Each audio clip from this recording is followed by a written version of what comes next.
nos côtés Harry Lehmann qui a écrit ce livre, La révolution digitale dans la musique, qui a fait l'objet d'une traduction française. Et on a ici aussi le traducteur en français, Martin Kattenecker, qui est ici présent. Alors évidemment, il y a un peu le problème de la langue parce qu'il va falloir faire de la traduction, donc ça va un petit peu ralentir le débit. Je voulais juste, avant de passer la parole à Ulrich Mosch, dire juste un mot. On avait mis cette séance le jeudi pour que ça converge avec les classes d'électroacoustique, de composition. Et je voudrais juste évoquer, parce qu'aujourd'hui je pense que Éric Debresse aurait été parmi nous, voilà, évoquer cette disparition qui nous a tous bouleversés et lui dédier cette séance en quelque sorte. Voilà, Ulrich, je te laisse la parole. Alors, j'aimerais commencer à présenter brièvement Harry Lehmann, notre invité de ce soir. Il avait fait d'abord des études physiques, il est physicien diplômé. Il avait fait ça à Saint-Pétersbourg avant le chute du mur et après, jusqu'à 1992. Et après, il a commencé des études à Berlin, études de philosophie chez des professeurs comme Michael Teunissen, Herbert Schneiderbach et Günter Fiegel. Il a soutenu un travail de mémoire, de maîtrise en 1997 et après il a entamé un doctorat en 2003 sous la direction de Christoph Menke. Tout ça des noms qu'on connaît dans le monde alémanique au moins. Alors après, il a travaillé dans certains projets et depuis 2005, maintenant c'est déjà 13 ans, il vit comme auteur libre, alors qui gagnait sa vie en publiant des articles, mais aussi en enseignant dans certaines institutions, par exemple la Haute École de musique de Dresde ou dans l'Institut des médias, de l'art et des médias à l'Université de Potsdam ou dans d'autres institutions comme l'Académie de musique à Oslo, alors une activité assez répandue. Il a publié en 2013 ce livre que vous trouvez affiché ici. Alors la traduction publiée il y a 2 ans en français. Récemment, en 2016, il a publié d'autres livres sur esthétische Erfahrung, l'expérience esthétique ou Gehaltsästhetik, l'esthétique du contenu, qui sont reliés avec ce projet de livre La révolution digitale dans la musique.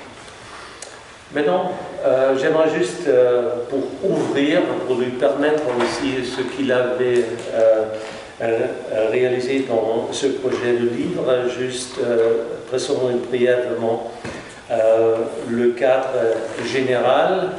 Tout le monde est au courant de ça, il est confronté à ça. Il y avait cette émergence du numérique, et cette émergence du numérique depuis presque 2 décennies maintenant démontre un impact énorme sur le monde musical en général. Et c'est la question qui est traitée par lui de plusieurs points de vue. Et là, bien sûr, on commence aussi pas mal de divergences. Ça dépend des présupposés, comment on répond à cette question, de quelle manière ce qu'il décrit comme révolution numérique a influencé le monde musical. J'aimerais commencer avec une question tout à fait générale, et ça lui permettra d'exposer un petit peu les propos généraux de ce livre. Alors, de quelle manière, pour vous, ce nouveau monde numérique a transformé le monde musical? En Deutsch. Alors, in welcher Weise hat diese Erscheinung des Digitalen die musikalische Welt verändert. Ja, vielen Dank erstmal für die schöne Einladung hier. Die digitale Revolution kam sehr überraschend für die Kunstmusik, für die neue Musik. Und meine Diagnose wäre, und sie lege ich auch in diesem Buch aus, dass die Kunstmusik, die neue Musik, eine verzögerte Geschichte hat. Und zwar verzögert gegenüber den bildenden Künsten. Während die bildenden Künste bereits in den 60er Jahren zur Konzeptmusik übergingen und dann postmodern wurden, sind diese zwei Schritte in der neuen Musik eigentlich ausgefallen. Und die Gründe dafür sind, und das lege ich in diesem Buch aus, dass die institutionellen Strukturen solche Paradigmenwechsel, zum Beispiel die Ausbildung von Konzeptmusik und von einer radikalen Postmoderne, die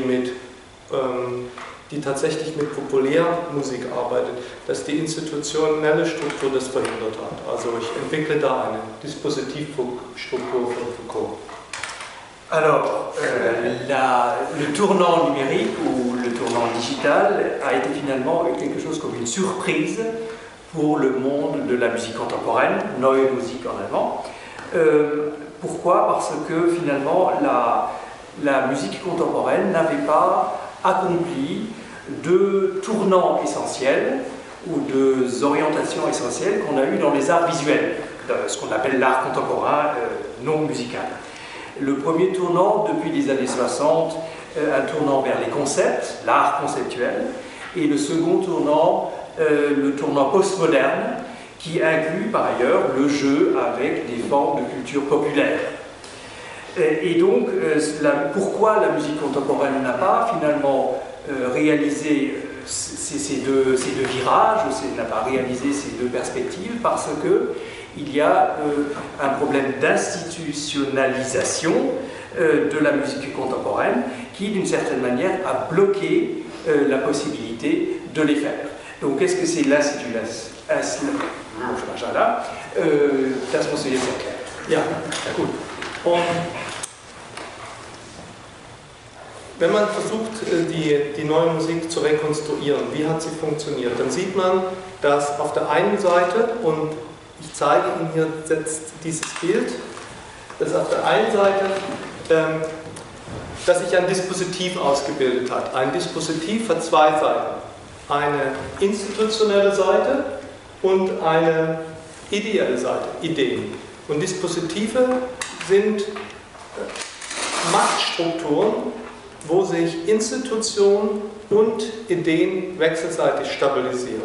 Und ganz abgekürzt kann man sagen, dass die neue Musik die Institution der klassischen Musik übernommen hat. Also man spielt mit denselben Musikinstrumenten, akustischen Instrumenten, man hat dieselben Musikverlage, man hat Radio und Rundfunk, um die Musik zu verbreiten.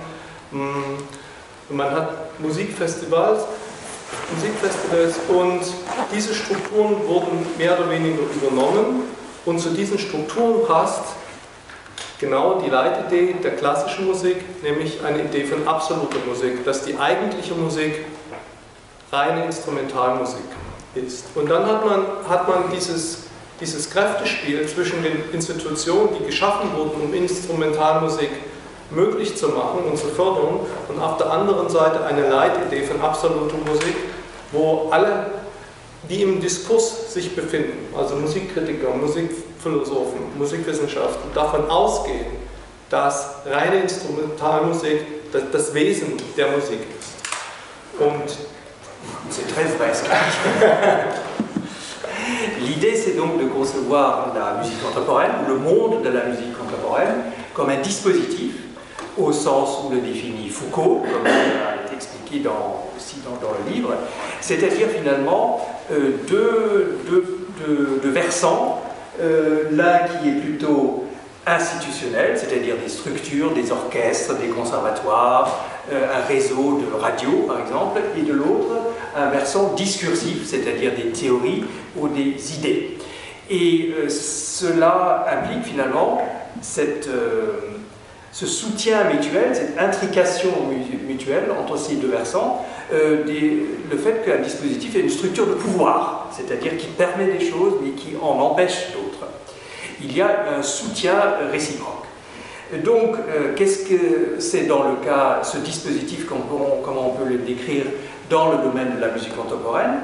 Ben, c'est d'un côté la reprise des institutions de la musique classique, c'est-à-dire on enseigne toujours la musique contemporaine dans les conservatoires, on joue majoritairement sur des instruments acoustiques, l'orchestre, on a le système de radio qui existe depuis les années 20, et de l'autre côté, du côté du versant discursif, des idées, des théories, tout cela est soutenu par l'idée de la musique absolue, que vous voyez sur la gauche, donc, qui au fond soutient, plus ou moins, de manière plus ou moins affirmée, que la musique essentielle, la musique authentique, la véritable musique, c'est la musique pure ou la musique faite sur des instruments.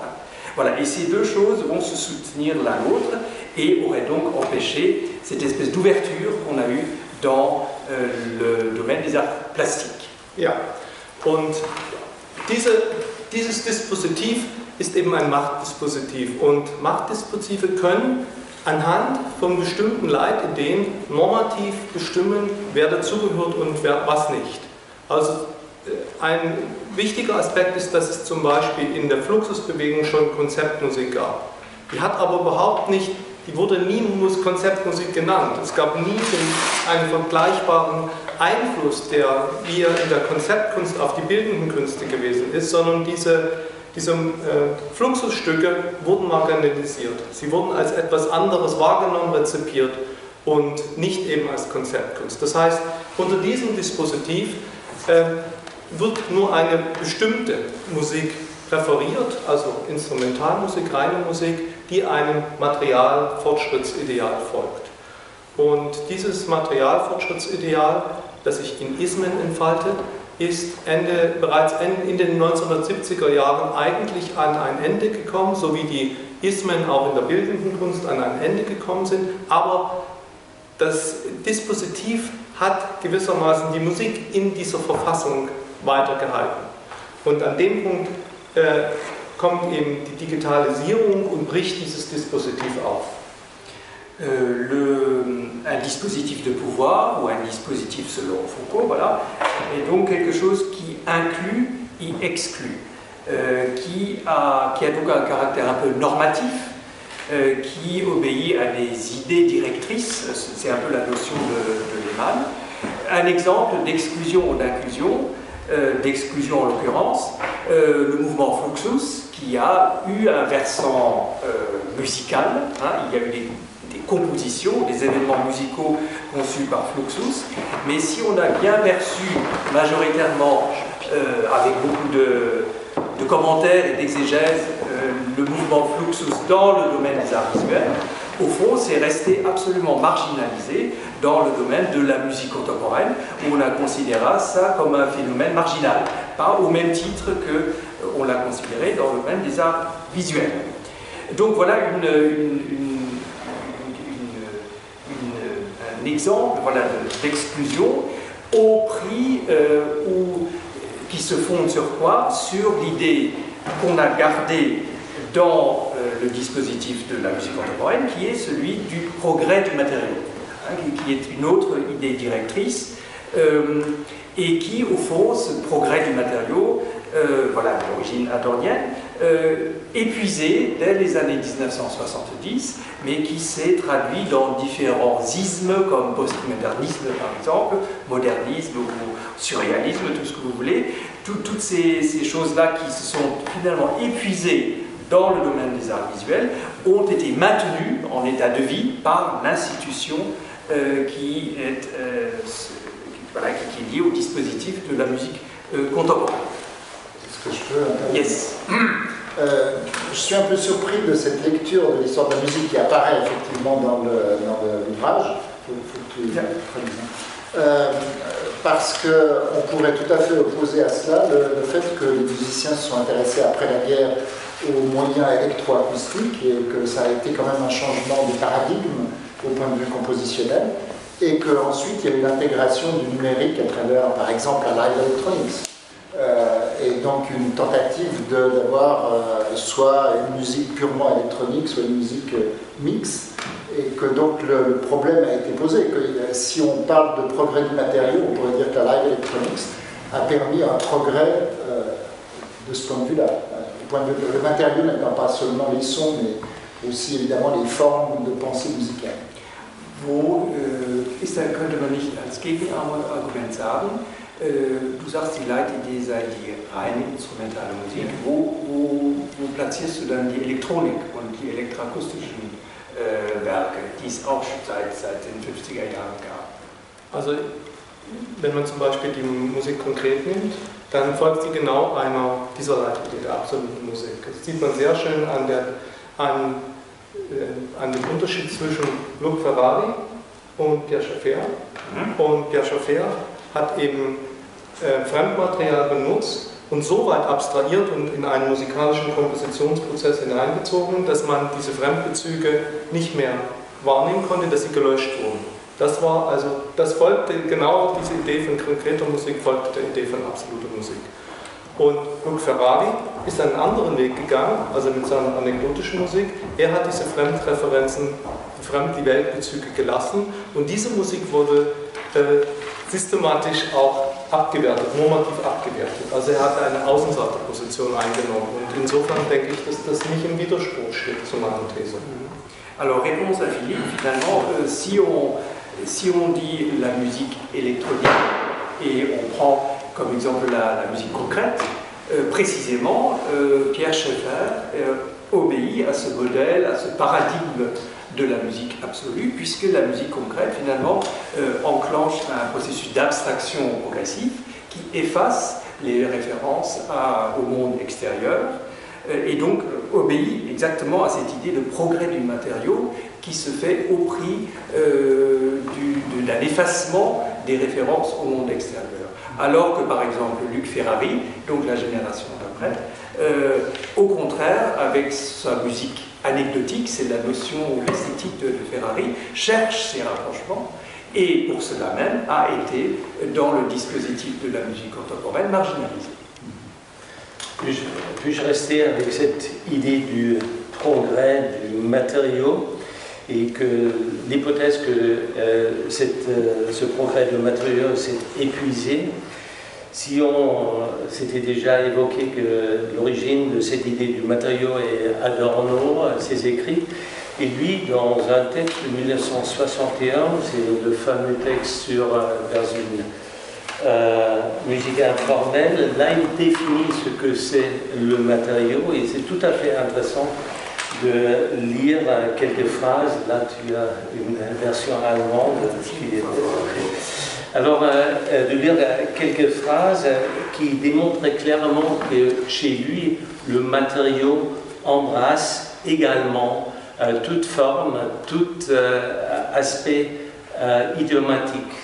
Et je ne vais pas lire l'ensemble de ces phrases, mais seulement une autocritique. Il avait, au début des années 50, il avait critiqué un travail de jeune compositeur avec une question où est-ce qu'il y a ici l'antécédent et le conséquent. Et c'était Heuwarth, la fameuse sonate pour des pianos, il n'y en avait pas. Et Adam, 10 ans plus tard, il fait une autocritique en disant, alors c'était faux de poser cette question, mais ce qui se cache derrière, c'est une question par rapport à des relations entre certaines sections formelles. Alors c'est seulement ça qui donne à la musique du sens. Et je cite juste une phrase, mais il reste nécessaire pour l'articulation de la musique de disposer de catégories formelles, même complètement modifiées, si on ne veut pas se contenter d'accumuler des sons. Et là, je crois que c'est tout à fait la question, ou la réponse, ou moi je dirais, bien sûr, le progrès de matériaux ne s'est pas épuisé, parce que ça dépend du travail des compositeurs, du travail de l'articulation de ce qu'on a. Là, à mon avis, l'idée de Harry Lehmann, l'idée du matériau est trop restreinte et est restreinte à l'aspect sonore. C'est un des aspects, mais il y a d'autres aspects qui embrassent l'articulation formelle, les formes à disposition ou des catégories tout à fait générales. Ich verstehe die Frage jetzt, kannst du die vielleicht besser formulieren? Ich kann es auf Deutsch formulieren. Es war, was ich formuliert habe auf Französisch, als eine kritische Haltung zu ihrem Begriff des Materials und ihrer Hypothese, dass das Material sich erschöpft habe, dass ein Materialfortschritt sich erschöpft habe. Wenn man Adorno liest, ich habe den Text Version Musique informelle herangezogen von 61, wenn man diesen Text liest, gibt es große Passage über den Materialbegriff.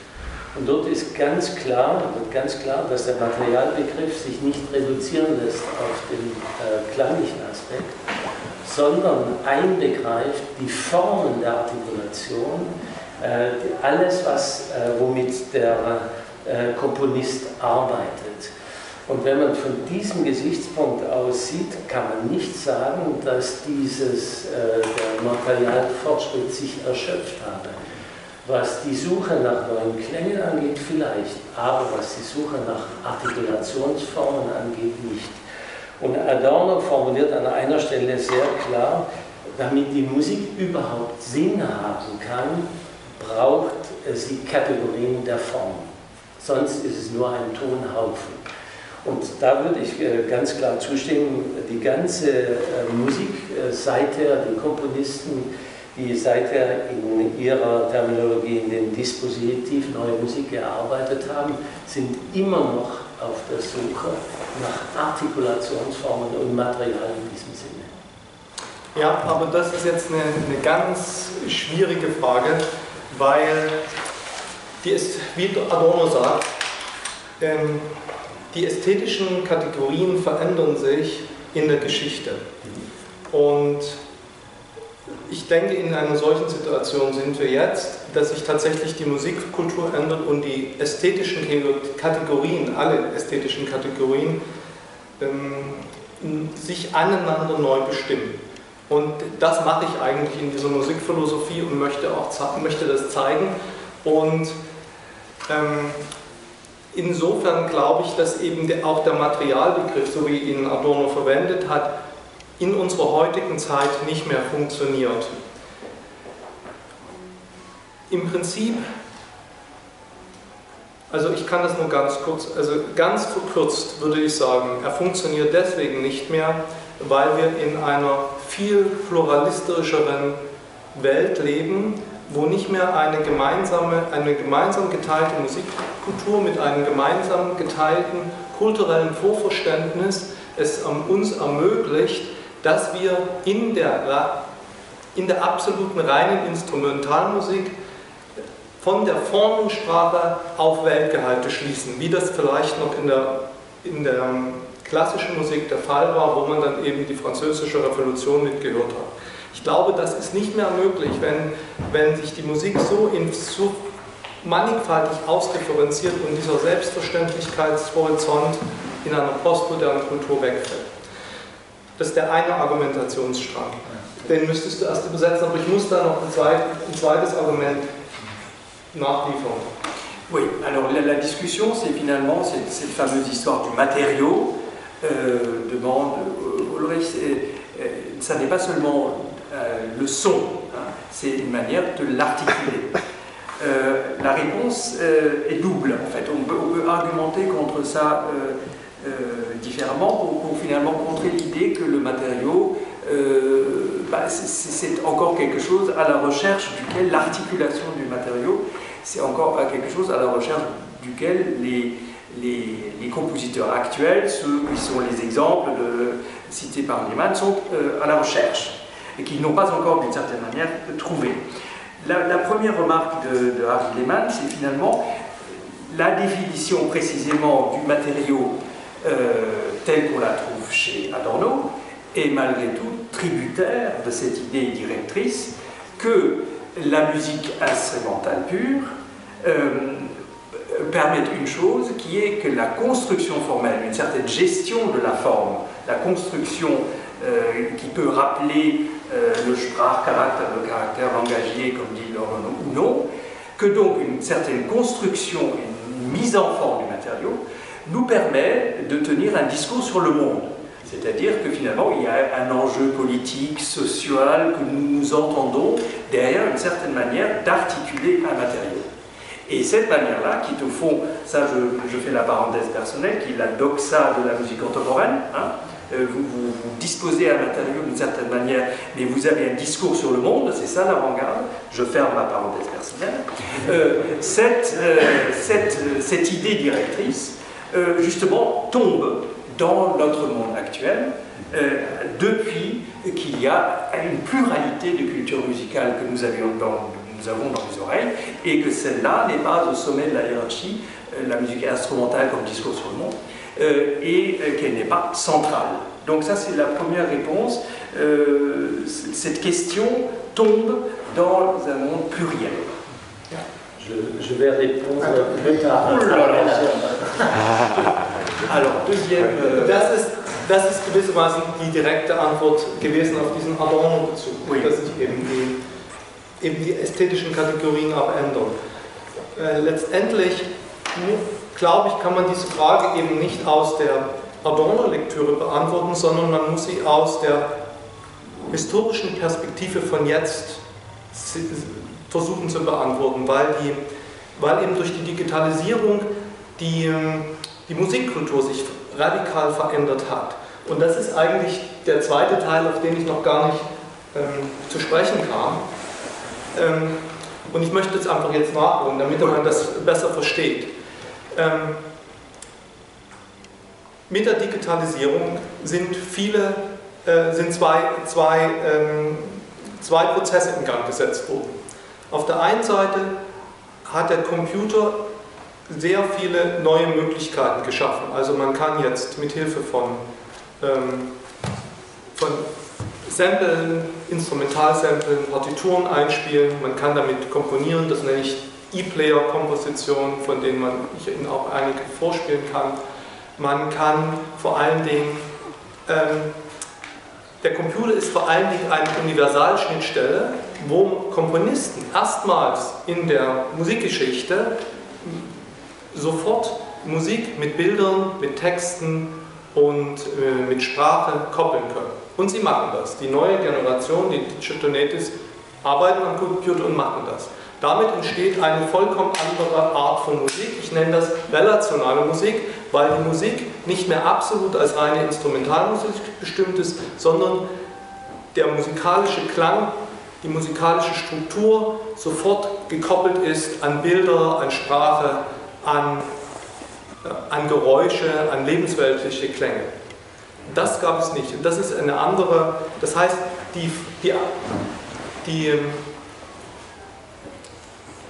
das, was im eigentlichen Sinne nicht Instrumentalmusik, also diese Fremdbezüge, werden in den Musikbegriff selbst mit hineingenommen und deswegen spreche ich von relationaler Musik. Also die Relation von Musik zu dem, was Musik nicht ist, sind wesentlich für diese Form von Musik. Das war die erste Möglichkeit. Das war der Kann ich das übersetzen? Ja. Alors, la seconde réponse à cette précision de ce que Adorno entendait vraiment par matériaux, c'est de dire, voilà, on peut dire que les catégories esthétiques changent et qu'il ne faut pas essentiellement revenir à Adorno, mais regarder les choses par la perspective actuelle. Et au fond, ça c'est la suite de la présentation de tout à l'heure. Qu'est-ce qu'il y a dans ce livre? C'est de dire, voilà, le tournant numérique, le digital, l'ordinateur, a tout d'abord offert des possibilités aux compositeurs. C'est évident. Et cette manière de travailler, différemment avec l'ordinateur, que tout le compositeur connaît évidemment par cœur, voilà, on le nomme le e-player, c'est-à-dire finalement on joue avec quelque chose comme un petit dispositif au centre duquel est l'ordinateur et qui est devenu une sorte d'interface universelle entre le monde et le compositeur. Ce qui fait qu'immédiatement, en agençant des sons, les images viennent, les textes viennent, les bruits sont inclus, les bruits étant l'exemple type d'une référence au monde extérieur. Tout ce qui, au fond, était considéré dans l'idée, dans l'optique de la musique instrumentale pure comme secondaire, comme presque dévalorisé, devient maintenant le matériau même qu'on inclut et avec lequel on travaille. Voilà ce que l'ordinateur presque spontanément offre au compositeur. Also das ist der eine Aspekt der Digitalisierung. Es entsteht eine neue Art von Musik, die man relationale Musik Et cette musique, pardon, je l'avais oublié, effectivement, nommons-la non pas musique absolue, mais musique relationnelle. Ja. Und normalerweise unter dem historischen Paradigma der neuen Musik wurde diese Art von Musik marginalisiert. Sie war mehr oder weniger, sind immer wieder Versuche in diese Richtung entstanden, eben wie zum Beispiel die Musik von Luc Ferrari oder auch Fluxusbewegung, aber das gehörte nicht zum Definitionskern von Kunstmusik. Gleichzeitig kommt jetzt durch die Digitalisierung noch ein anderer Effekt ins Spiel. Diese Technologien schaffen Nebenwege und Umwege oder Bypässe zu den alten Institutionen. Das heißt, über YouTube kann man diese Form von Musik selbst verbreiten. Man braucht damit keine Rundfunkanstalten mehr. Man braucht keinen Musikverlag mehr, der mit solcher relationaler Musik auch nichts anfangen könnte. Der kann sie ja nicht einfach als Partitur drucken.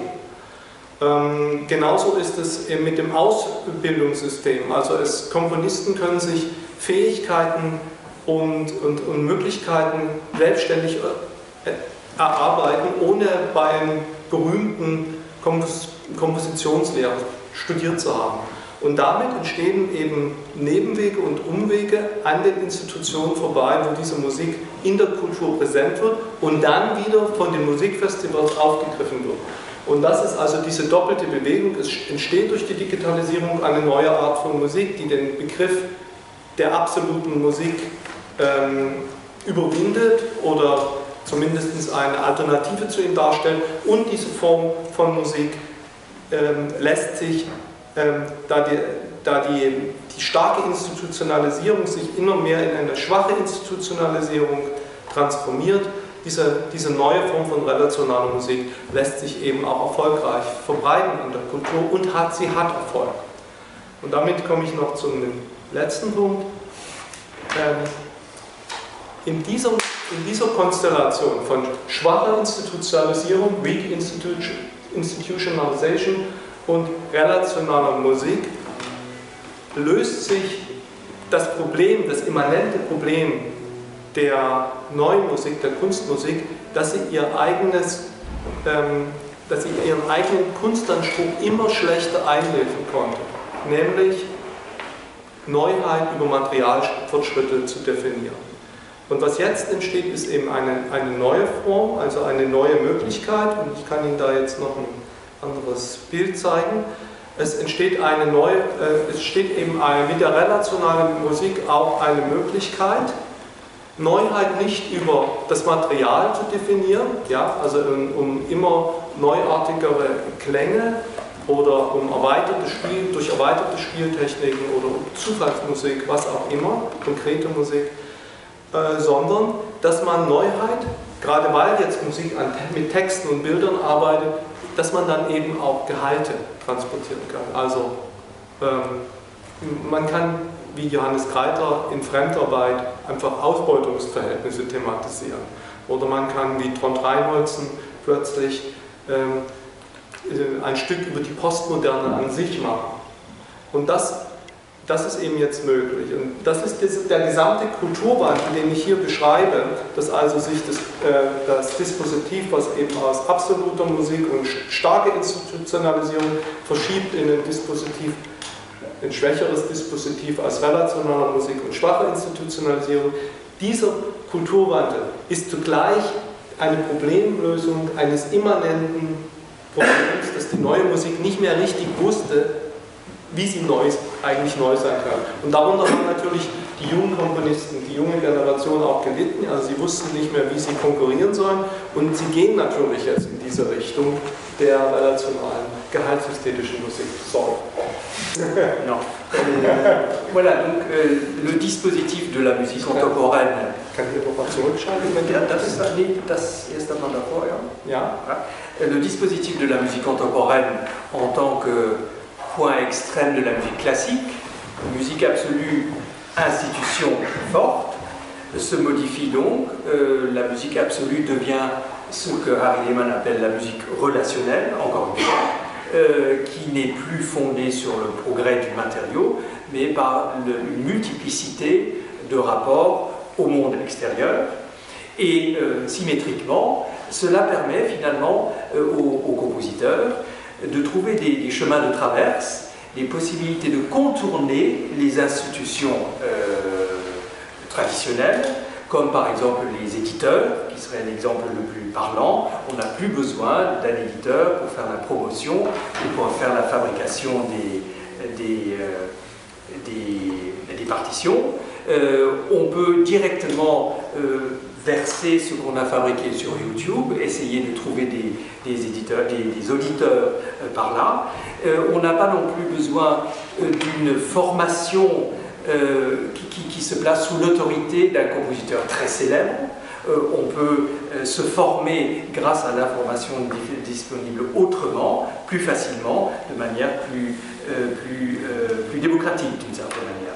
Donc, une sorte de désinstitutionnalisation du dispositif de la musique, ou disons des institutions faibles qui vont de pair, qui sont symétriques avec l'idée donc d'une musique relationnelle.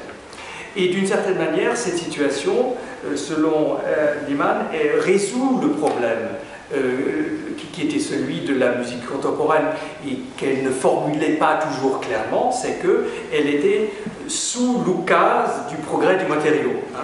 Maintenant, on peut thématiser autre chose, ce n'est pas le progrès du matériau qui est au centre, c'est la richesse des relations qu'une œuvre établit avec le monde qui l'entoure. Donc, le mot clé, c'est ici le contenu. Le Gehalt, en allemand, c'est difficile, je fais une note en bas de page, mais c'est à la fois le contenu, ce dont vous parlez, mais c'est aussi la teneur de quelque chose, le sens profond. Voilà, c'était un peu plus qu'un contenu, c'est une incidence, c'est une lumière jetée sur une certaine problématique. Et il citait deux œuvres.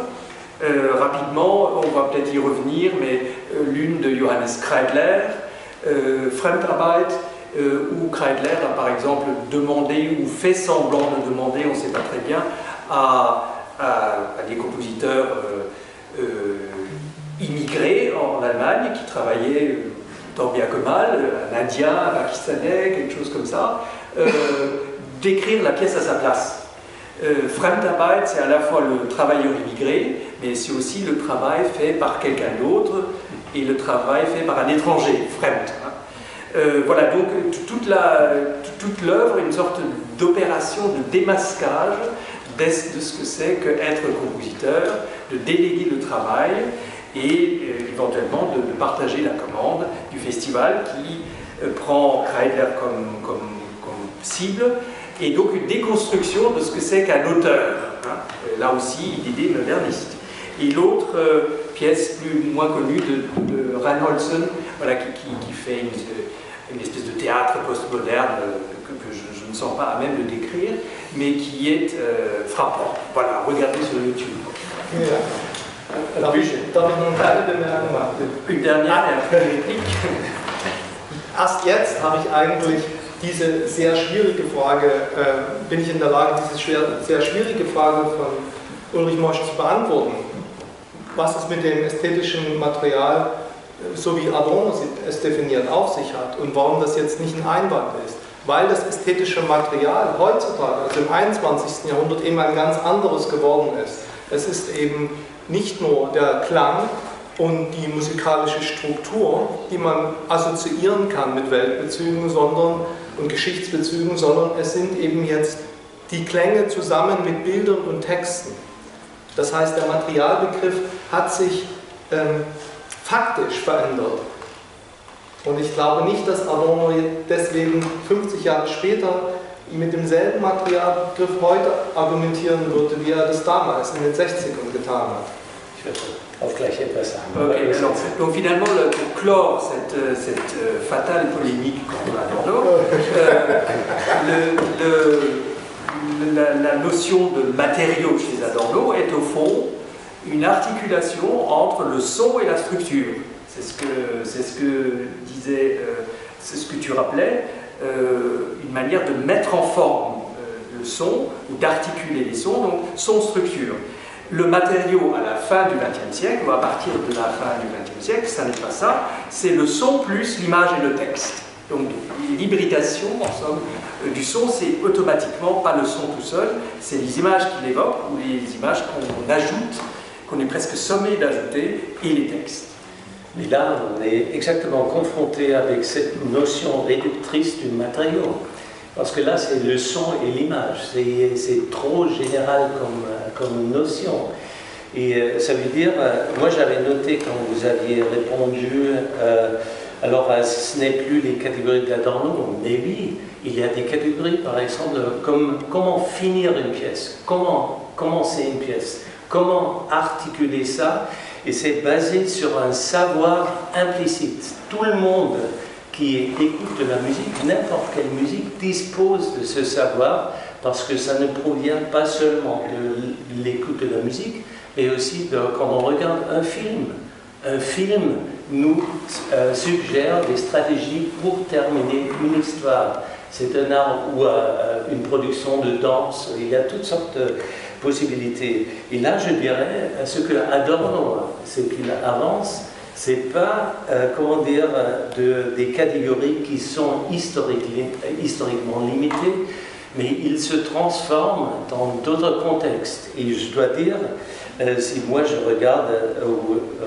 écoute une pièce de Kreidler, bien sûr, je le juge d'après les mêmes catégories, les mêmes critères. Et là, l'articulation formelle, la stratégie, la dramaturgie de la pièce, autrement, je perds d'intérêt, je dois avouer. Also hier just ich werde das übersetze das gleich selber ganz kurz. Also ich habe geantwortet auf Ihren Einwand, dass die Kategorien Adornos historisch bedingt seien, also einfach nur für eine bestimmte Zeit gelten, habe ich gesagt, nein. Es gibt Kategorien wie zum Beispiel das Anfangen oder das Enden oder eine zeitliche Dramaturgie, die universell sind und die auch über die Zeit hinausgehen. Und die lerne ich nicht nur durch das Hören von Musik, sondern auch durch das Anschauen eines Films, durch das Anschauen einer Tanzproduktion eines Theaterstücks. Es gibt ganz unterschiedliche Dinge. Und wenn man von dieser Seite aus geht, jeder von uns verfügt über ein implizites Wissen über diese Dinge und deswegen gibt es auch immer, selbst wenn man nicht aus den Musik, der Welt der neuen Musik kommt, gibt es immer Anknüpfungspunkte. Und da habe ich genau noch angefügt, so habe ich meinen Kommentar begonnen, der Begriff, den Sie vom Material hier als neu vorstellen, Klang und Bild, ist genau dieser reduzierte Materialbegriff. Denn der Materialbegriff bei Adorno umfasst die zeitliche Artikulation. Und dort sind wir dann wieder, auch bei Kreidler, habe ich gesagt am Schluss, ich beurteile das Stück, ob es funktioniert auf der zeitlichen Achse, ob es als Anfang und Ende, ob das artikuliert ist, sonst verliere ich jedes Interesse. Warum soll ich das angucken? Also nur, dass diese beiden Dinge miteinander Bilder und Töne kombiniert sind, das habe ich jeden Tag hundertfach im Alltag. J'aimerais, gut, wir müssen das nicht vertiefen, aber das ist natürlich unbestritten. Das sind allgemeine ästhetische Kategorien, aber das sind nicht Kategorien gewesen, jetzt, die Sie genannt haben, die den spezifischen Begriff des musikalischen Materials bei Adorno definieren, der ja noch eine Geschichtsphilosophie damit verbunden hat, des Materialfortschritts. Das muss also ein Materialbegriff sein, der auf mit dem Adorno dann auch gearbeitet hat. Und das sind eben nicht solche... Ja, oui, juste la réponse à Adorno, et puis Oui, on peut laisser Adorno On va le laisser. Finalement, j'aimerais commenter autre chose. Que les catégories de la cohérence formelle du savoir intuitif ou culturel, comment commencer, comment terminer, comment articuler une pièce dans le temps, seraient plutôt, selon Lehmann, des catégories absolument universelles. Et la spécificité de la notion de matériaux chez Adorno, ça n'est pas du tout ça, c'est au contraire le lien entre l'idée du matériau, du progrès, entre parenthèses, qui doit aller toujours dans le mur, c'est-à-dire ça doit toujours être une impasse, et d'une certaine philosophie de l'histoire, qui est une philosophie pessimiste, noire, le capitalisme, la théologie, ça c'est ma note en bas de page. Voilà. Bon, on pourrait, pour quitter... Deuxième objection. Non, on peut quitter Adorno un petit moment, parce que ce n'est pas la référence toujours obligée. Se poser la question, donc si ce que défend Henri Lehmann, c'est au fond un changement total, une révolution, vraiment un changement de paradigme total, où on considérerait que la musique qu'on appelle classique serait arrivée à son terme, comme la métaphysique, auquel elle était liée d'ailleurs, et que l'idée même de modernité serait aussi arrivée depuis un certain temps à son terme, ça, on ne sera pas le premier à le dire, et que là peut-être à travers cette démocratisation, puisqu'il utilise le terme démocratisation du faire de la musique, puisqu'on n'a plus besoin de prendre des cours, on n'a plus besoin de savoir écrire, il n'y a plus besoin d'avoir un métier, il n'y a plus besoin d'apprendre un instrument.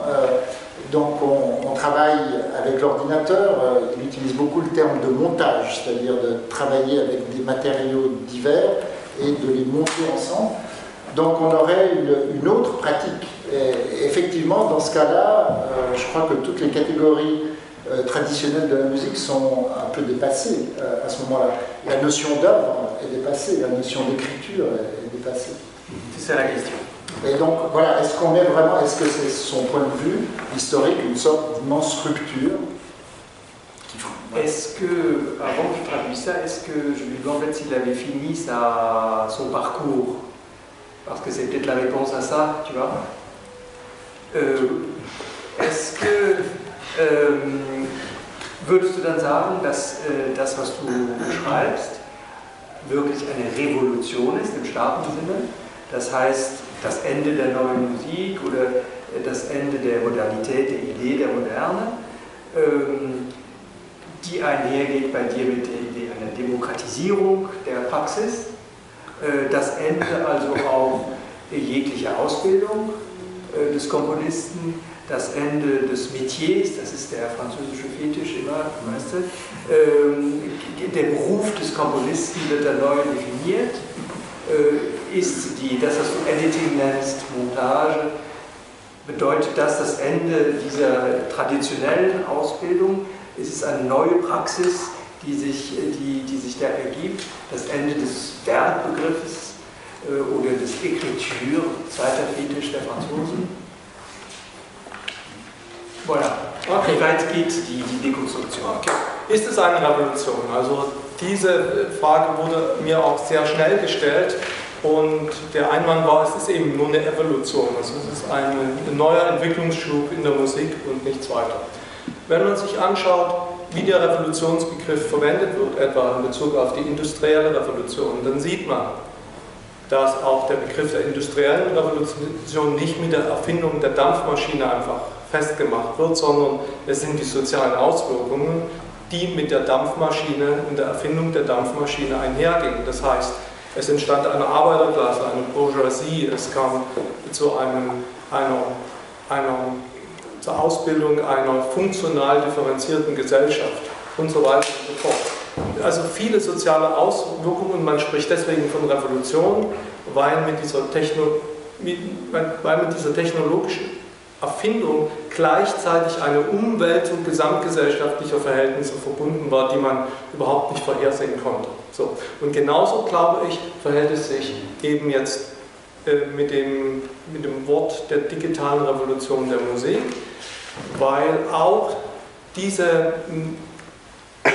diese Technologien eben, weil man diese digitale Revolution der Musik eben jetzt nicht an einer einzigen Technologie festmachen kann. Es sind übrigens mehrere, also die Erfindung von YouTube ist ganz wesentlich für die Veränderung der Musikkultur. Die Sample-Dateien, dass man am Computer komponieren kann und relationale Musik komponieren kann, das ist alles wesentlich, aber es ändert sich eben das gesamte institutionelle Gefüge und die Musikkultur. Und dann muss man sich noch überlegen, wie weit reicht diese Zäsur eigentlich zurück? Und da merkt man, und das ist jetzt eine These, die ich da vertrete am Schluss des Buches, dass eigentlich dass diese Zäsur eigentlich 1000 Jahre umfasst, nämlich es entwickelt sich ein neues Medium der Komposition und das traditionelle Medium der Komposition kam vor 1000 Jahren in die Welt. Von einer oralen Musikkultur entwickelte sich eine schriftliche Musikkultur, eine literale Musikkultur und jetzt entsteht eine digitale Musikkultur, wo das Medium der Komposition nicht mehr primär die Noten sind, sondern Samples. Das war schön. Das war ein schöner Punkt. Alors la question, voilà, prenons la question de la révolution. Est-ce qu'il s'agit véritablement d'une révolution? Ou simplement, comme on l'a souvent opposé à Lehmann, dit-il, d'une simple évolution. Voilà, on a quelque chose de progressif, et non pas une coupure absolument centrale. Alors la comparaison serait la révolution industrielle. La révolution industrielle, ça n'est pas seulement une machine, ça n'est pas seulement un appareil, c'est-à-dire la machine à vapeur, c'est ce qu'elle a entraîné, c'est-à-dire l'exploitation par une certaine classe sociale, la bourgeoisie, qui permettait de réorganiser le monde du travail avec l'exploitation qui allait avec. Donc finalement, l'appareil, avec les incidences sociales, la réorganisation du monde social, a fait qu'on peut parler de révolution industrielle et non pas d'une évolution simplement dans l'histoire des machines. La même chose, dit Lehmann, vaut pour la révolution digitale. Ça n'est pas seulement l'appareil qu'est l'ordinateur ou la technologie de l'ordinateur ou ce complexe de technologies qui permet que, par exemple, nous avons la possibilité des échantillons et la possibilité de YouTube, c'est les incidences, encore une fois, de cette technologie sur ce qu'on a nommé le dispositif, c'est-à-dire en l'occurrence la désinstitutionnalisation de la musique contemporaine. Voilà la première réponse. Et si l'on regarde, si on prend un peu de recul, finalement, on voit que cette révolution forme quelque chose comme le troisième chapitre ou le troisième épisode d'une histoire du médium, du média de la composition. Il y a 1000 ans, voilà, ce qui était la transmission et la fixation orale de la musique, dans le chant grégorien par exemple, a versé dans l'invention de la culture littérale. On commence à écrire, le papier devient central et les opérations qui le permettent. Et maintenant, voilà, ce serait vraiment le second tournant important. Le médium devient immédiatement digital et ce qui était au fond la note écrite dans la culture que nous connaissons en musique classique devient immédiatement l'échantillon. Voilà la thèse finalement qui termine ce livre de ces trois grandes phases ou paradigmes et de ces trois médias qui se succèdent.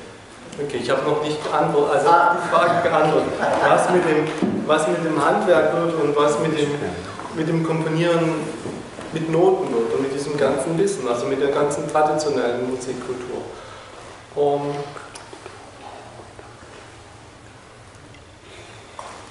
Auch eine sehr schwierige Frage. Alors, question difficile, la deuxième, est-ce que ça veut dire qu'on balaie tout ce qu'on a connu, la formation des compositeurs qui noircissent du papier? Und an diesem Punkt könnte man sagen, habe ich durchaus sozusagen eine konservative Grundhaltung. Ich glaube, dass zum Beispiel die akustischen Instrumente, die sich in 500 Jahren Instrumentenbaugeschichte entwickelt haben, dass die selbst einen Evolutionsprozess durchlaufen haben, wo sie in einer spezifischen Weise akustisch prägnant sind. Und das hat einen spezifischen Wert, den man nicht einfach jetzt preisgeben sollte. Genauso ist, glaube ich, auch, dass die Struktur von Musik im Medium von Noten besser durchschaut werden kann und transparent gemacht werden kann, als wenn man einfach nur in Samplen komponiert. Die Musikkultur selbst wird, glaube ich, unweigerlich, auch in der Kunstmusik, was in der Populärmusik schon längst der Fall ist, sich immer mehr da wird immer mehr das Medium der Samples, das eigentliche Medium der Komposition werden. Aber vielleicht ist das ein guter Punkt, um Ihnen auch mal so eine E-Player-Komposition vorzuspielen. Die akustischen Instrumente können in einer digitalen Musikkultur aufgehoben sein, also im Hegelschen Sinne, in diesem dreifachen Sinn von Negation, Aufbewahren und Höherheben.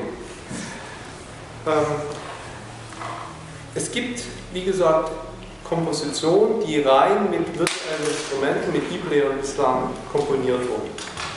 Und es gibt Beispiele dafür, dass Komponisten wie Stephen Takazuki, dass die im Nachhinein dann gebeten wurden, Stücke zur Aufführung zu bringen, die eigentlich nur für Lautsprecher gedacht waren. Und er hat dann Partiturstimmen extrahiert aus diesem eigentlich von dem Ensemble nicht aufführbaren Stück. Das heißt, da läuft das Tonband zusammen mit 2, 3 Musikern. Und es gibt ein Beispiel von Thomas Hummel, das möchte ich Ihnen gleich vorstellen. Thomas Hummel hat ein virtuelles Orchester, Contempo nennt sich das, für erweiterte Spieltechniken entwickelt in den letzten Jahren und er komponiert mit diesen Samplen auch. Und ihm ist es jetzt möglich, Orchesterstücke zu schreiben am Computer und einige wenige Solisten spüren dieses Werk dann auf. Das heißt, er kann diese Orchesterklänge kreieren, was er nie im Leben sonst könnte, weil die Orchesterstücke einfach viel zu aufwendig sind und wenn man nicht ein sehr großer Name ist in der neuen Musik, kriegt man diese Aufträge nicht und er kann gleichzeitig aber diese Orchesterklänge erzeugen und sie mit lebenden Musikern aufführen. Und das ist so ein Modellfall, wo ich glaube, wie die akustische Musik in der digitalen Musikkultur aufgerufen wird. Zudem gibt es auch gewisse innovative Aspekte. Also hier gibt es zum Beispiel 30 E-Player Basstrompeten mit Fagott-Mundstück. Also so etwas würde man live nicht hören. Und damit Sie einen Eindruck gewinnen von diesem...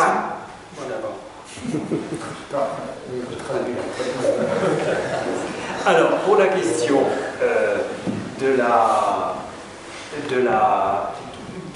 du fait qu'on balance tout le passé, qu'on écrit plus sur le papier, qu'il n'y a plus de métier, qu'il n'y a plus de formation. Non. Finalement, la réponse, dit Harry Lehmann, est plutôt celle beaucoup plus conservatrice qu'on pourrait le penser, et qu'on ne va pas renoncer à l'évolution, par exemple, de la facture instrumentale, de la lutherie instrumentale et de sa formidable spécification du son qu'on connaît depuis 500 ans.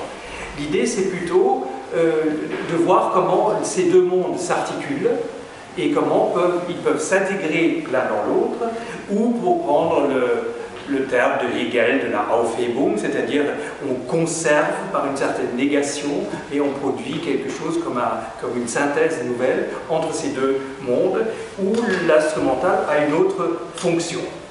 Donc il ne s'agit pas d'exclure, il s'agit de voir comment ces deux mondes peuvent finalement produire une richesse nouvelle. D'un côté le e-player, comme il l'appelle, des pièces vraiment faites avec uniquement des échantillons, et d'autre part, voilà, les pièces faites par exemple par les techniques de son extended player techniques, les techniques Lachemaniennes, etc.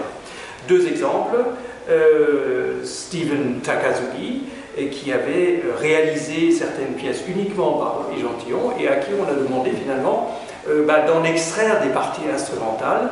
Donc voilà une sorte d'innovation très inspirante pour le compositeur, voir ce que je peux faire, dont je peux transcrire quelque chose purement pour un échantillon pour le rendre instrumentalement avec des sons intéressants.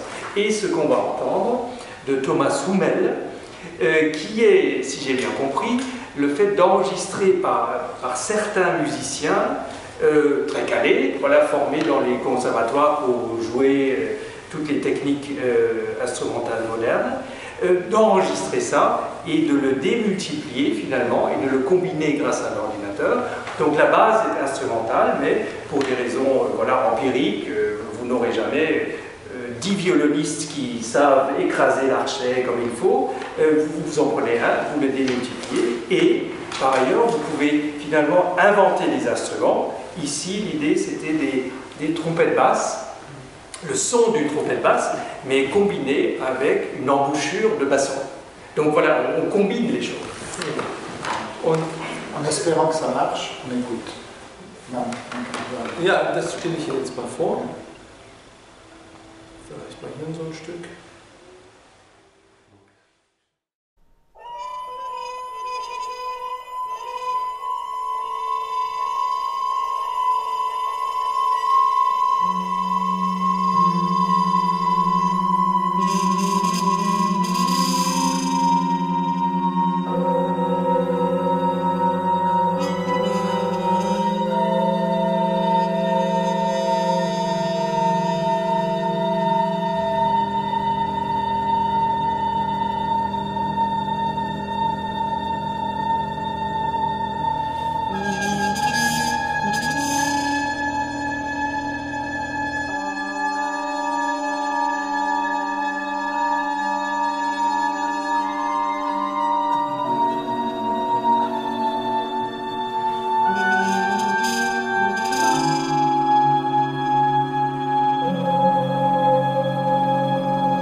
Oui, puis-je quand même aborder encore deux petites choses. Alors, vous avez plusieurs fois, alors je vais vous avez abordé plusieurs fois la question que, mais dans YouTube, c'est un canal pour populariser les choses, pour les faire accessibles. Mais vous ne parlez pas du tout qu'en principe, une production musicale médiatisée est autre chose que quelque chose qui se passe dans la salle de concert. Alors ça transforme énormément, et on le sait, sur le plan, notamment sur le plan acoustique, avec les formats qui sont utilisés pour accompagner les images. Ce sont des formats MP3, même en meilleure qualité, c'est extrêmement compressé, filtré et produit des sonorités insatisfaisantes. Alors on se pose le profil derrière. YouTube, bien sûr, aujourd'hui est un canal accessible facilement, mais j'aimerais quand même rappeler qu'il y a 2 semaines, il y avait une discussion tout à fait intéressante par rapport à ça, avec la directrice de YouTube, Susan Wojcicki, qui avait dit, oui, alors nous, on doit garder cet accès gratuit, juste pour vous permettre de charger tout ce que vous voulez. Ça veut dire, mais c'est une entreprise qui gagne énormément d'argent avec la publicité, et ceux qui génère le contenu ne gagne rien.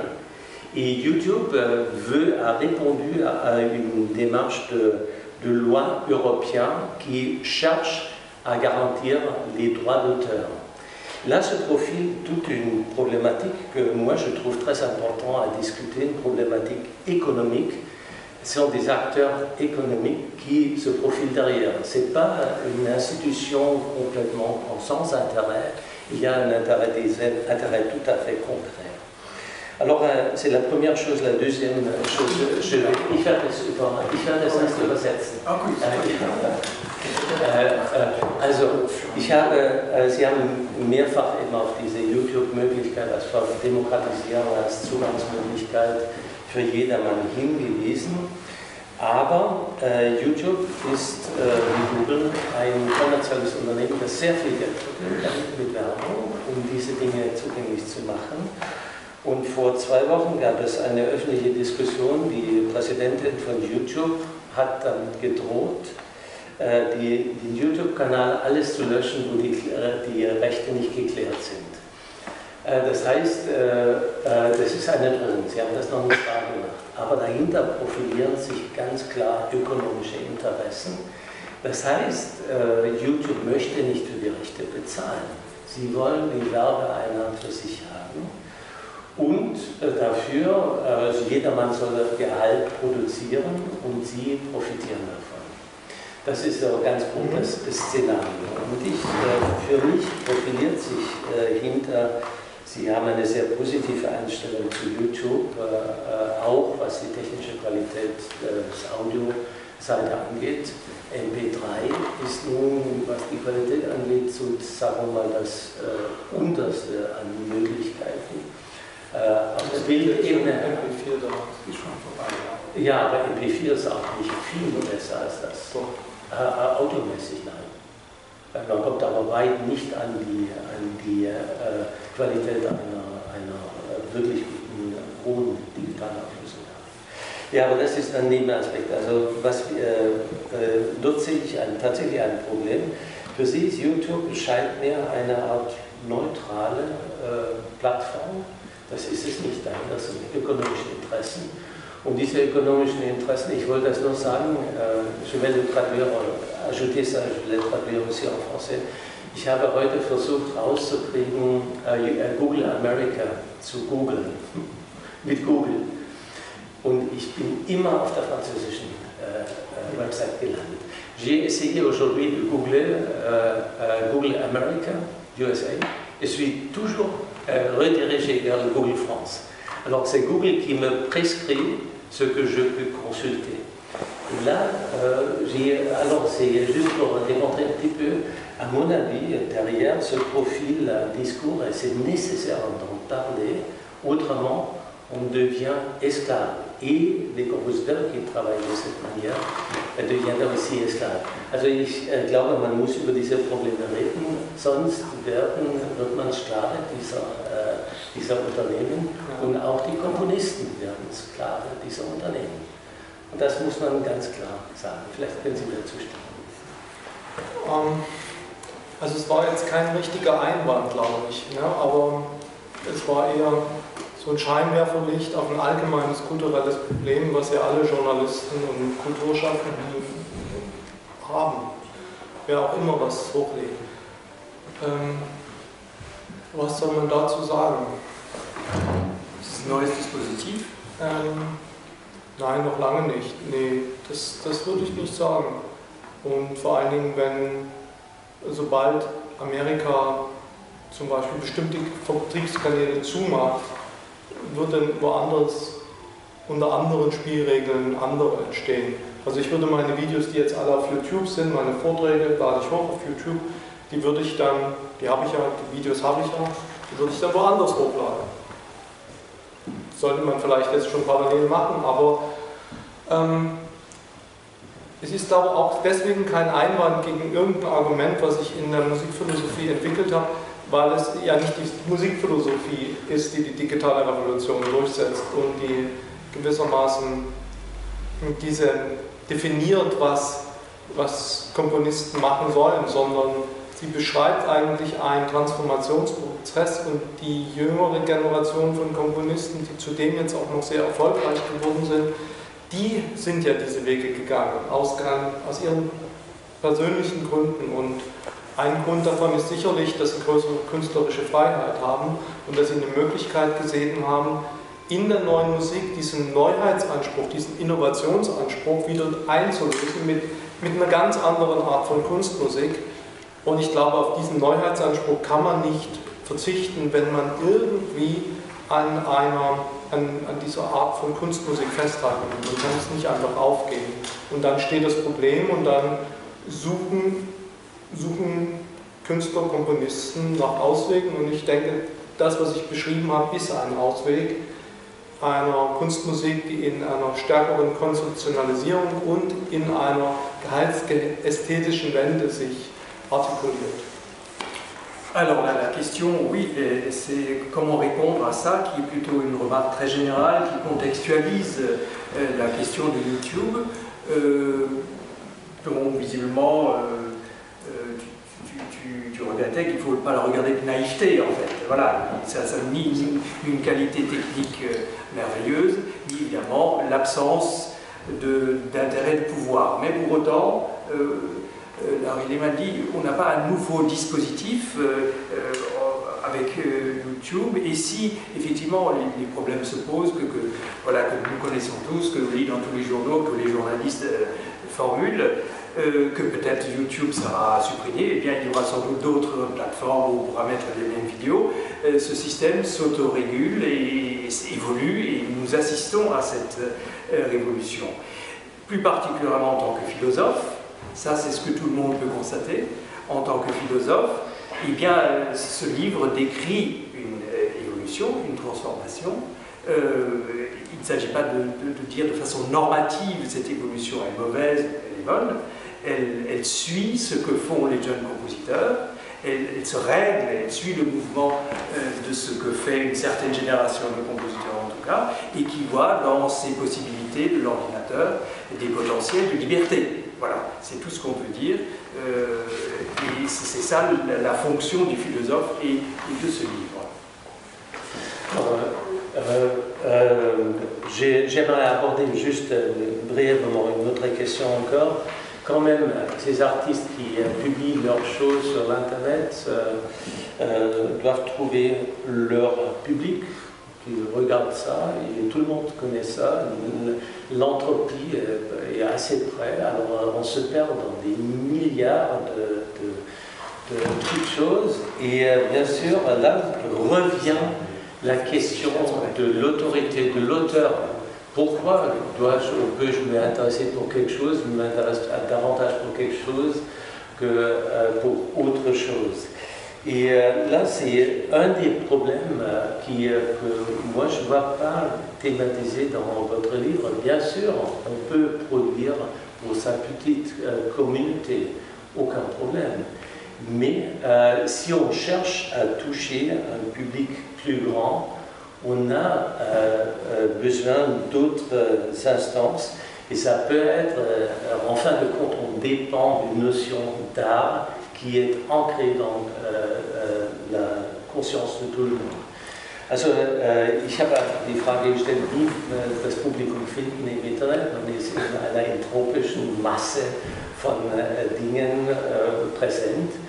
Und dort stellt sich ganz klar wieder die Frage, dass man letzten Endes doch auf einen starken Autor angewiesen ist, der eine Autorität hat.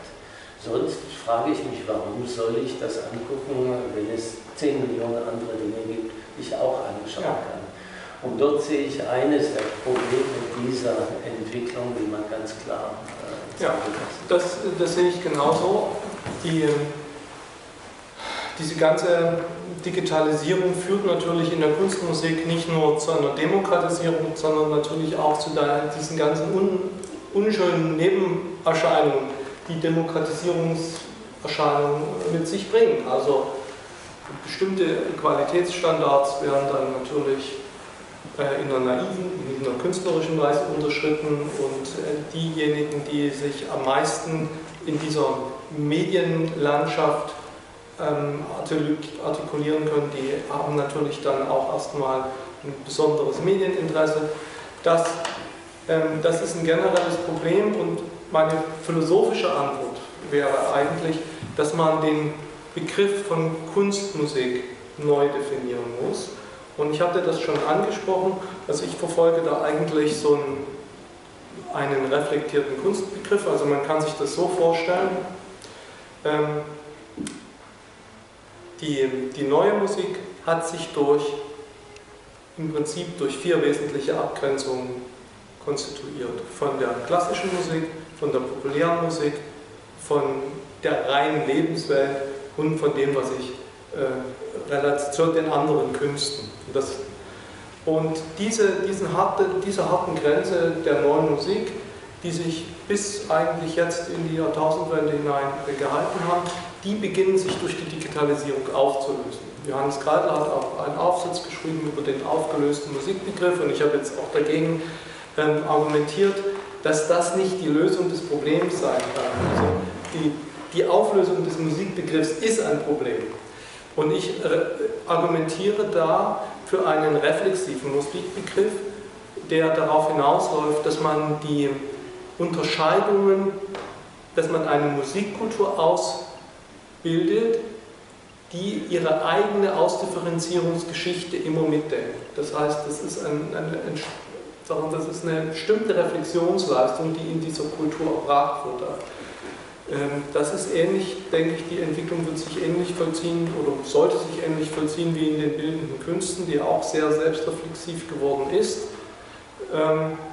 Und das heißt eben, dass man, und das bringt mit sich, dass man eben viel komplexere Stücke auch generieren und produzieren kann und dass das Verständnis der Zuschauer, diese Stücke zu rezipieren, dann aber auch,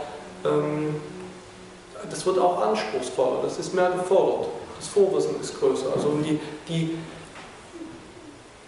Fähigkeit, Unterscheidungen wahrzunehmen, die konstitutiv sind für diese Kunstmusik, das ist schwieriger. Also man erkennt die Kunstmusik nicht mehr einfach daran, dass sie atonal ist oder dass sie irgendwie einen Ismus hervorgebracht wird, dass sie mit erweiterten Spieltechniken gespielt wird, sondern ich nehme wieder das Beispiel von Trond Reinholdsen, sein Klavierkonzert Theory of the Subject. Da werden alle möglichen Stilrichtungen und Ismen mitverwendet. Und sie werden aber kontextualisiert und damit wird eine Geschichte erzählt. Und das ist eine sehr anspruchsvolle Kunstform. Ich finde es ganz großartig und ich denke, wenn sich eine Kultur eben auf dieses, sich auch in den Musikhochschulen, sich auf dieses reflexive Spiel einlässt, dann entstehen wieder trennscharfe Kriterien und der Kunstanspruch wird trotz dieser Demokratisierung wieder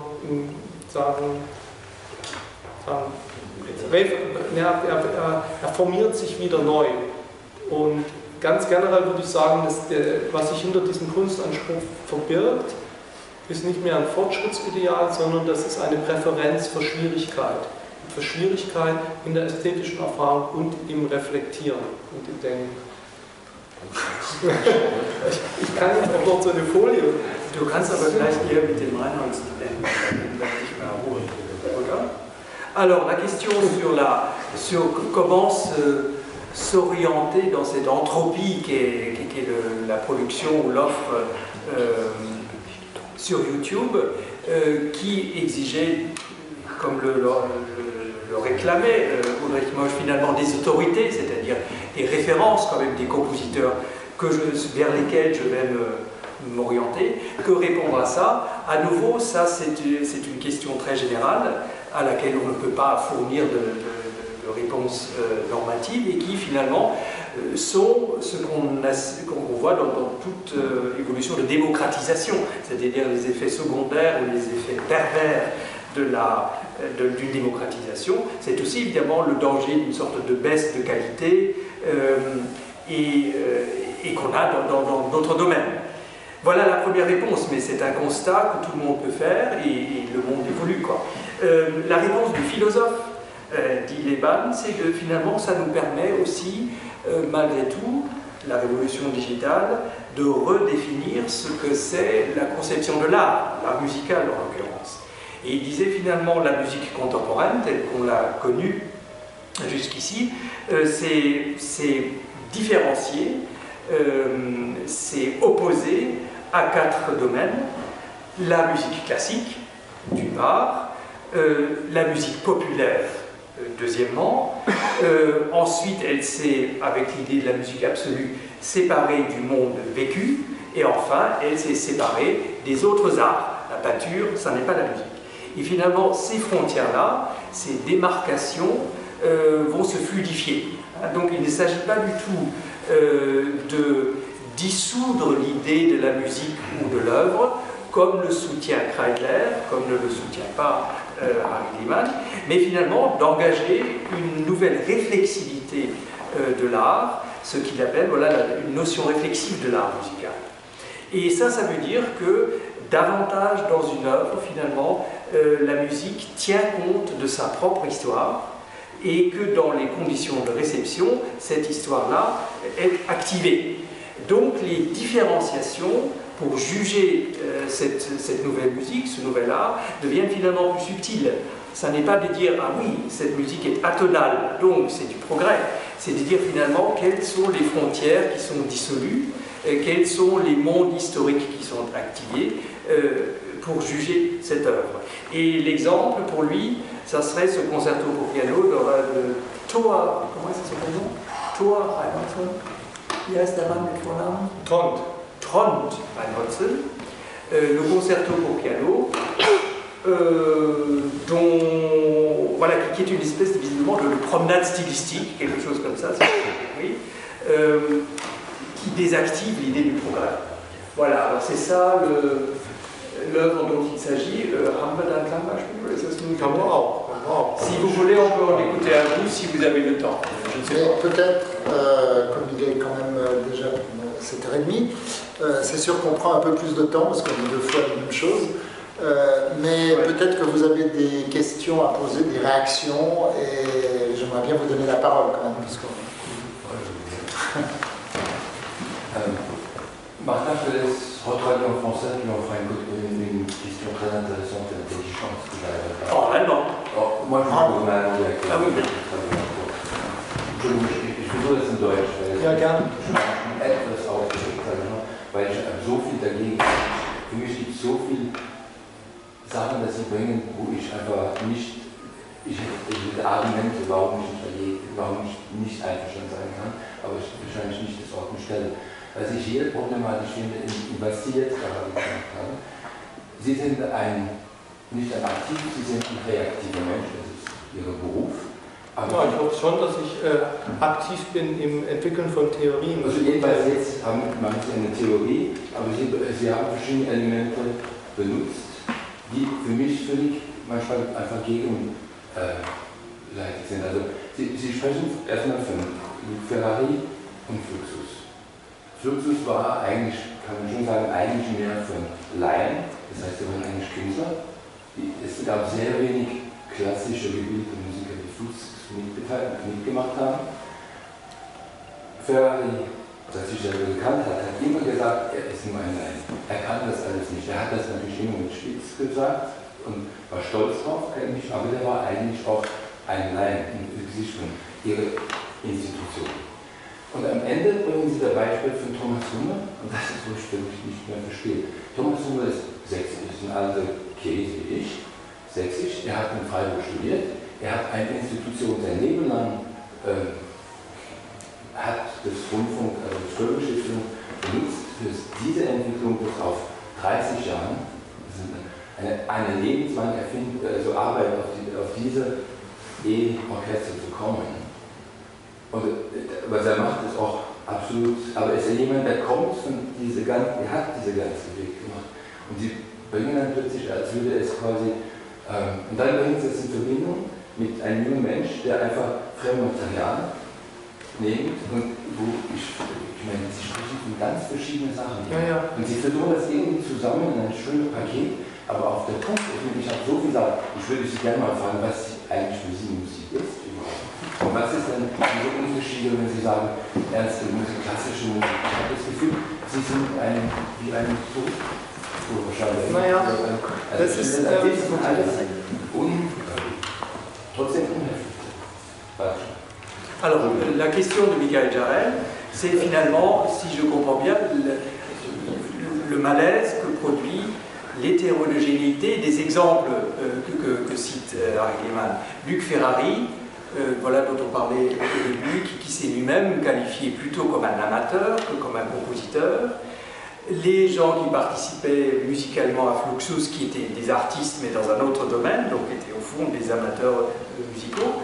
Thomas Hummel, au contraire, qui est de la génération de Michael et qui a étudié à Fribourg, qui a fait toute une évolution, qui a accompagné une carrière plutôt professionnelle. Et puis finalement, ce jeune garçon, Ryan Hansen, qui Michael, voilà, qui est encore, voilà, qui plonge dans le monde des échantillons et du pluralisme. Donc finalement, quelle est l'unité de ces exemples? Et au bout du compte, pour vous, qu'est-ce que c'est la musique, quoi? Quelle est votre conception, votre définition de la musique, c'est ça?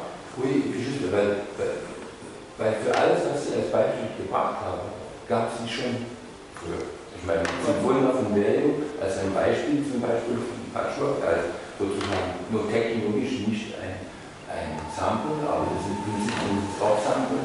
Oder Fluxus gab es natürlich schon, die offene Form der Musik, die gab es. Also ich meine, diese ganze Konzept, was Sie als Konzept, das Ihnen gefehlt hat in der Musik, die gab es auch. Ja, die gab es natürlich, aber sie wurde nicht so genannt und sie wurde nicht so reflektiert und sie hat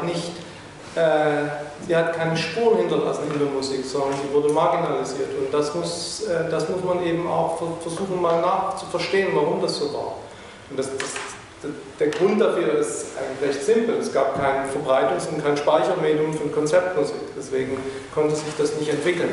So, was ich aber Ihnen, weil Sie so überrascht sind von den vielen heterogenen Beispielen, das kann ich jetzt zwar nicht, ich kann jetzt nicht diese ganze Theorie jetzt hier darstellen, aber ich möchte Ihnen nur sagen, wie die Denkfigur ist. Ich versuche also für diese sich veränderte Musikkultur auch einen entsprechenden Musikbegriff zu entwickeln. Ein Begriff von Kunstmusik. Und das ist bei mir ein in sich reflektierter Musikbegriff. Und das heißt, wie Sie das an diesem Schema hier sehen, die Differenzen von atonal und tonal, elitär, populär, ästhetisch, anästhetisch, absolut und relational, die werden gewissermaßen als Differenzen kommuniziert in dieser Kunstmusik. Das ist eine Möglichkeit. Diese Stücke gibt es bereits und ich sehe das als eine Form von Kunstmusik mit dem höchsten Schwierigkeitsgrad. Und weil sich Kunstmusik ja sowieso irgendwie definieren muss und unterscheiden muss, ansonsten wird man sie in der Kultur nicht subventionieren und es gibt auch keinen symbolischen Mehrwert, wenn man sich mit dieser Form von Musik beschäftigt, was immer ganz wesentlich war für die neue Musik. Deswegen braucht man so ein neues Kriterium, wie sich Kunstmusik von aller anderen Musik unterscheidet. Und das ist mein Vortrag gegen eine in sich reflektierte Kunstmusik. Und hier habe ich Ihnen, und ich entwickle diese Theorie anhand von Beispielen.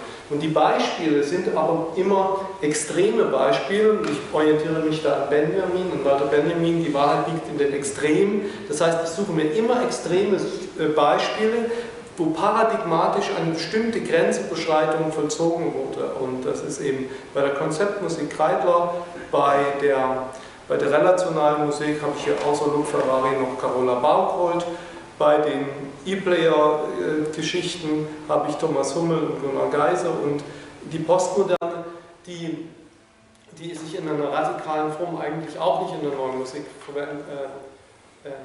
entfaltet hat. Und mit radikal meine ich in einer vergleichbaren Weise, wie Jeff Koons radikal war in den bildenden Künsten. Das ist für mich, dann habe ich ein Beispiel von Moritz Eggert genommen. Das heißt, diese vollkommen heterogenen Beispiele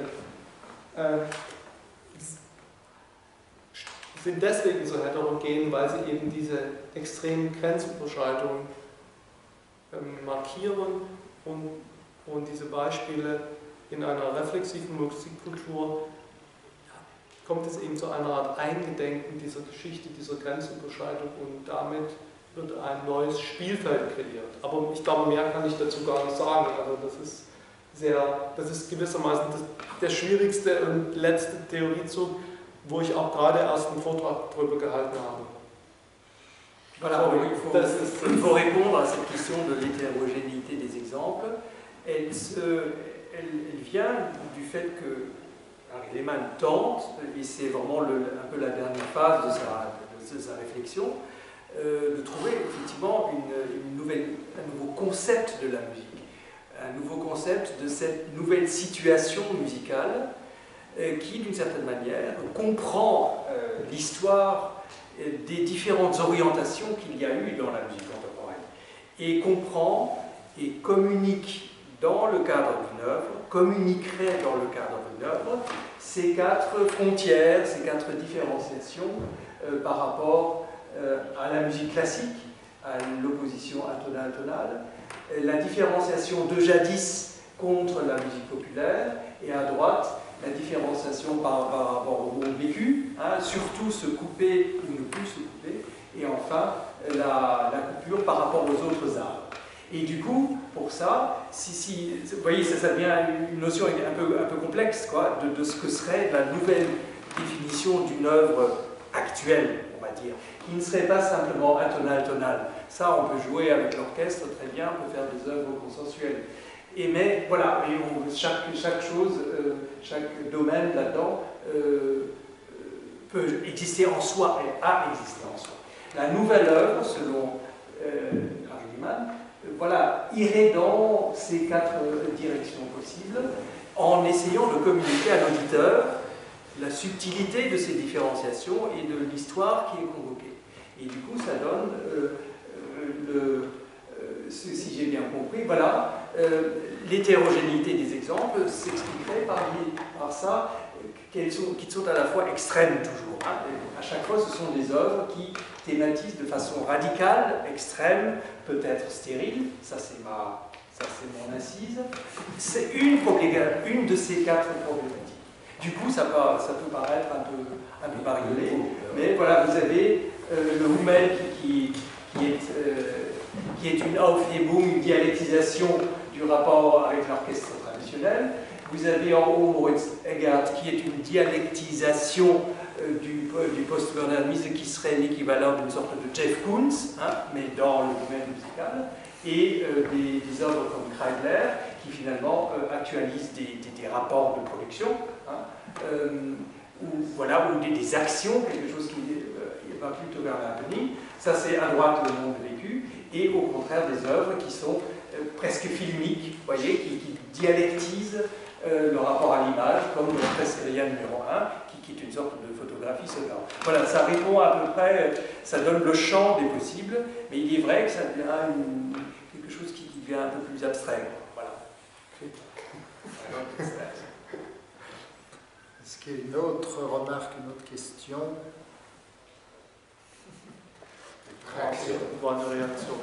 Die Frage, la véritable question, c'est sur l'échantillon finalement. Est-ce qu'il est développable? Ist der Sampler wirklich ein Material, mit dem man viel anfangen kann, oder ist es blockiert? Ist es nur eine Verpackung? Ist es begrenzt? Kann man nur einfach das in eine neue Situation machen? Oder mit Samples kann man komponieren und man kann auch durchaus überraschende und neue Sachen machen. Das glaube ich schon. Ich glaube nicht, dass der musikalische Fortschritt jetzt die Sample-Komposition ist. Denn da denke ich schon, dass eben die großen ästhetischen Innovationen in der Musik eben bereits in der neuen Musik vollzogen wurden. Und der Materialfortschritt ist in allen Künsten endlich. Und das hat etwas damit zu tun, dass unser Wahrnehmungsapparat endlich ist und deswegen die Möglichkeiten, etwas besonders prägnant, überraschend, erhaben oder ambivalent wahrzunehmen, also diese Wahrnehmungsmöglichkeiten, die nochmal unterschieden sind von der alltäglichen Wahrnehmung, dass die dann eben auch begrenzt sind. Und das kann man erschließen Man kann den schönen Klang erschließen, das hat die klassische Musik gemacht und hat das mehr oder weniger erschöpft. Und man kann eben die Ästhetik der Moderne erschließen. Ich denke, das hat vor allem etwas mit der ästhetischen Erfahrung des Erhabenen, des Ereignisses und der Ambivalenz zu tun. Und dann ist das allem auch erschöpft. Und dann sind die bildlichen Künste konzeptionell geworden und postmodern und so ähnliche Schritte passierten eben auch, vollziehen sich auch in der Kunstmusik. Und dieser Transformationsprozess, dieser Paradigmenwechsel ist eben nur später angesprungen wegen den institutionellen Strukturen. Deswegen stimme ich dazu, also man braucht Innovation, aber sie ist eben nicht eben nur in den Klängen und auch die reinen Sample-Kompositionen werden das Problem nicht lösen, sondern eher diese Form von relationaler Musik mit einer gehaltsästhetischen Orientierung. Alors, la réponse sur l'innovation, c'est que malgré tout, effectivement, Harry Lennon pense que la plupart des innovations possibles ont été réalisées dans la musique contemporaine. Ça serait son idée. Et les innovations sont quand même en nombre limité, tient simplement aux limites de notre perception, qui déplie en la perception de ce qui est beau, la perception de ce qui est sublime, la perception de ce qui est ambivalent, c'est-à-dire ce qui nous perturbe et ce qui nous intéresse, et la perception de ce qui est comme une espèce d'événement, d'épiphanie. Ça, c'est la couche de la perception de, c'est notre cerveau, c'est avec ces 4 orientations qu'on peut jouer, et dans tous les arts, on joue avec une redéfinition ou une articulation nouvelle entre ces 4 aspects, toujours. Donc l'échantillon n'est pas tellement la question. Effectivement, l'échantillon n'est pas la panacée du tout. Ce qui est la possibilité d'innover, de trouver de nouvelles œuvres, de surprendre par de nouvelles œuvres, c'est de relationner à chaque fois différemment ces 4 aspects. Et finalement, chaque œuvre est comme le champ où on circule à travers ces différentes différenciations. C'est plutôt ça l'important, les relations établies avec ces 4 extérieurs, dialectisés, et non pas le matériau que serait l'échantillon. C'est comme ça que j'ai compris sa réponse.